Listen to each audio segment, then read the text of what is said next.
드디어 첫 녹화 기준 128일간의 대장정을 마무리한 걸스플래닛. 이전 서바이벌 프로그램만큼의 화제성을 보여주지는 못했지만 한중일 참가자들의 간절함과 노력에 많은 분들이 자신이 응원하는 소녀가 데뷔하기를 간절히 바랬는데요. 10월 22일 드디어 데뷔를 할 소녀들이 결정되었습니다. 그러나 이전 순위와 너무나도 다른 결과에 어떻게 이런 결과가 나왔는지 의아하신 분들이 많을 텐데요. 두유람과 함께 마지막 생방 리뷰를 통해 알아볼까요? 그 전에 좋아요와 구독 꼭 부탁드려요. 오늘은 마지막 회를 리뷰하기 전에 한번 보고 가야 할 것이 있습니다. 바로 유튜브 라이브를 통해 발표했던 중간 순위인데요. 이 중간 순위가 걸스플래닛을 응원하는 시청자 플래닛 가디언들에게는 큰 충격으로 다가왔죠. 그동안의 순위 발표식과는 너무나도 다른 결과였기 때문인데요. 18위 황신치아오, 17위 원저, 16위 션샤오팅, 15위 노나카 샤나, 14위 사카모토 마시로, 13위 카와구치 유리나, 12위 에자키 히카루, 11위 김보라, 10위 푸야닝, 9위 수루이치, 8위 김마야, 7위 김수연, 6위 강예서, 5위 휴닝바이에, 4위 서영은, 3위 김다연, 2위 최유진, 1위 김채연. 부동의 1위였던 션샤오팅은 16위로 데뷔가 힘들어 보였고, 데뷔조 순위에 항상 있던 마시로, 히카루, 유리나도 모두 데뷔권에서 탈락하며 한국 소녀들만 데뷔조 9명 중 8명이 되어버린 상황이었습니다. 사실 이 부분은 예견된 상황이었는데요. 방송에서 한국 투표 50%, 해외 투표 50%라고만 이야기해서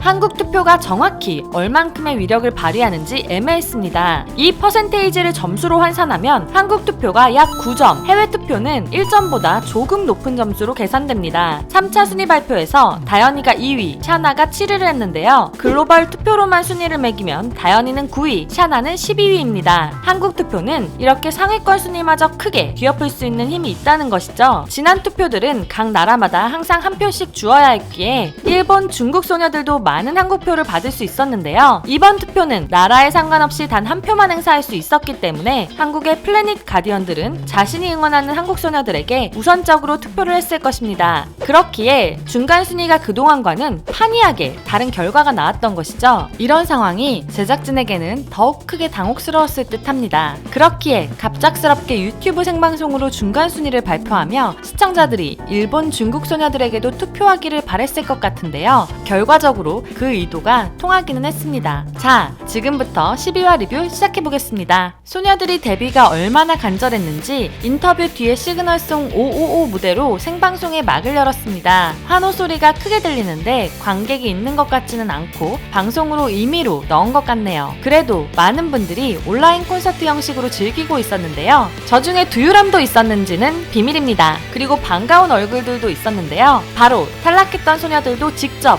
무대를 보러 왔습니다. 그 중에서 굉장히 눈에 띄는 소녀가 있었죠. 바로 루안. 보통은 잘 하지 않는 핑크 머리로 염색을 했습니다. 어디에선가 데뷔를 준비하고 있는 걸까요? 꼭 무대에서 다시 만났으면 좋겠네요. 그리고 1차 투표 결과 9위 후보가 공개되었는데요. 바로 션샤오팅과 히카루, 항상 데뷔 상위권이었던 멤버들이 탈락을 두고 경쟁하게 되었습니다. 충격적인 상황을 알려준 후 2차 투표가 시작되었고 소녀들이 마지막 미션을 어떻게 준비하게 되었는지를 보여주었죠. 마지막 미션곡은 신곡인 샤인. 방법은 두 팀으로 나뉘어 1절과 2절을 하게 되었는데요. 두 팀 중 좀 더 잘 연습했다고 마스터들이 판단한 팀이 엔딩 파트를 가져가게 되는 대결. 마지막 투표에서 누구를 찍을지 고민하는 참가자들에게 자신을 조금이라도 더 어필할 수 있으려면 엔딩까지 가져가야겠죠. 각자 자신이 원하는 팀을 고르고 연습을 시작했는데요. 1팀은 유진, 유리나, 션샤오팅, 예서, 푸야닝, 황신치아오, 바이에, 수연, 마시로. 2팀은 다연, 히카루, 샤나, 영은, 수루이치, 채연, 원저, 보라, 마야. 이렇게 구성되었습니다. 중간평가 결과 1팀은 보컬의 합이 잘 맞았다면 2팀은 다연을 중심으로 퍼포먼스의 합이 잘 맞았는데요. 엔딩 파트는 아무래도 퍼포먼스가 더 중요하다 보니 생방 무대에서는 결국 2팀이 엔딩 파트를 가져가게 되었습니다. 그래도 무대에서는 두 팀 다 곡의 제목처럼 빛이 났습니다. 그리고 드디어 발표된 데뷔 팀명. 소녀들의 꿈, 팬들의 사랑이 공존하게 될 팀. 자신들의 꿈을 잡았다는 캡과 하나 되어 최고가 되겠다는 이를 합성한 캡플러. 아직은 익숙하지 않은 팀명이지만 멋진 이름이네요. 소녀들이 자신들의 흑역사 오디션 영상을 보며 웃는 시간과 시작할 때의 소녀들의 편지, 탈락한 소녀들의 편지를 보며 눈물의 시간을 보내고 또 하나의 신곡을 무대에서 거 들려주었는데요. 바로 Another Dream, 꿈을 향해 앞으로 나아가는 소녀들의 마음을 노래한 발라드입니다. 그간 소녀들이 노력한 모습들이 떠올라 뭉클해지는 무대였네요. 마지막으로 훈련센터에서의 파티를 즐기는 시간과 부모님의 영상 편지로 생방 무대에 대한 마음을 다잡은 소녀들. 이렇게 투표가 끝이 나며 드디어 케플러로 데뷔할 소녀들을 발표합니다. 데뷔 멤버들은 중간 순위와 또 다른 결과가 나왔죠. 먼저 아쉽게 탈락한 11위 균마야. 가장 어린 참가자로 걸스플래닛이라며 큰 키만큼 더욱더 성장하여 언젠가 다른 무대에서 다시 만날 수 있겠죠. 더욱 아쉬운 10위 김수연. 항상 순위에서는 아쉬웠던 수연이었는데요. 그래도 무대 위에서는 언제나 시선을 집중시켰던 매력적인 수연이기에 또다시 무대 위에서 만날 수 있을 것 같습니다. 지금부터는 케플러 멤버입니다. 9위 션샤오팅. 언제나 1위였던 션샤오팅이지만 가까스로 데뷔 멤버가 되었는데요. 합격한 유일한 중국 참가자입니다. 8위 사카모토 마시로. 항상 팀을 승리로 이끌었던 필승의 소녀입니다. 안정적인 실력과 경청하는 리더십으로 언제나 멋진 무대를 보여줬었죠. 7위 에자키 히카루. 첫 등장부터 강렬했던 분바야의 램보. 동작과 디테일을 수없이 반복 연습하는 모습으로 무대에서 많은 플래닛 가디언들을 감탄하게 만들었습니다. 6위 강예서. 도입부 천재라고 불릴 만큼 무대에서 강렬한 인트로로 멋진 무대를 보여준 소녀인데요. 힘들게 다시 무대로 돌아온 만큼 행복하기를 바랍니다. 5위 서영은. 탐색전에서 영웅 무대로 엄청난 충격을 주었었죠. 그 이후로도 무대만 올라가면 장난기 넘치던 모습은 사라지고 돌변하는 눈빛을 보여주며 엄청난 무대로 팬들을 놀래켰습니다. 4위 김다연. 시그널송 한국 1위였지만 아쉬운 순위로 시작했던 다연. 하지만 계속되는 무대에서 자신의 실력을 입증하면서 케플러의 데뷔 멤버가 되었습니다. 다연이의 아이스크림 무대는 나중에도 계속 찾아보게 될 것 같네요. 3위 최유진. 7년차 아이돌이 처음부터 다시 시작하는 도전은 성공이었습니다. 이제 CLC로 다시 만나기는 힘들지만 유진을 더 많은 무대에서 볼 수 있게 되어 다행이네요. 2위 휴닝바이에. 많은 사람들의 예상을 깬 데뷔 멤버죠. 데뷔 멤버가 될 것 같다는 예상은 할 수 있었지만 이렇게 높은 순위로 올라온 것에 많은 분들이 놀라게 되었는데요. 리더, 킬링파트, 메보 모두 도전한 적이 없고 분량도 적었지만 무대 위에서 존재감을 나타내며 팬들에게 바이에의 매력을 보여주었죠. 이제는 휴닝카이의 동생이 아닌 케플러의 멤버 휴닝바이에입니다. 대망의 1위 김채연. 일본인 참가자들을 다정하게 챙기는 모습에서부터 플래닛 가디언들은 채연이를 주목하게 된 것 같은데요. 다정한 모습뿐만 아니라 매력적인 보컬로 무대 위의 채연이를 더욱 기대하게 만들어주었죠. 1위로서 앞으로 어떤 무대를 보여줄지 더욱 기대가 됩니다. 이렇게 9명의 소녀들이 케플러의 멤버로 결정되며 12주간 함께했던 걸스플래닛의 여정이 끝났습니다. 중국인 참가자들의 항미 원조, 신작 목화에 대한 논란, 투표 시스템과 방식에 대한 논란, 여전한 악마의 편집에 대한 논란 등 많은 문제에 시달렸던 걸스플래닛. 하지만 그럼에도 프로그램을 보며 소녀들을 응원하게 되었던 건 꿈을 향해 포기하지 않고 노력하는 소녀들의 모습을 보면서 우리도 힘을 얻고 꿈을 꾸게 되기 때문인 것 같은데요. 걸스플래닛에 참가했던 99명의 소녀들이 탈락했다고 꿈을 포기하는 것이 아니라 더욱 노력해서 다른 무대에서 더 크게 빛나는 가수로 언젠가 두유람이 신나서 응원하며 소개 영상을 만들게 되는 그날이 오기를 바라겠습니다. 걸스플래닛의 리뷰 영상은 여기까지입니다. 앞으로 있을 다른 서바이벌 오디션 프로그램도 리뷰할 예정이니 채널 구독 잊지 마시고요. 업데이트되는 다른 영상들 보면서 기대해주세요. 여러분들의 가장 가까운 K-POP 친구 두유람이었습니다. 안녕.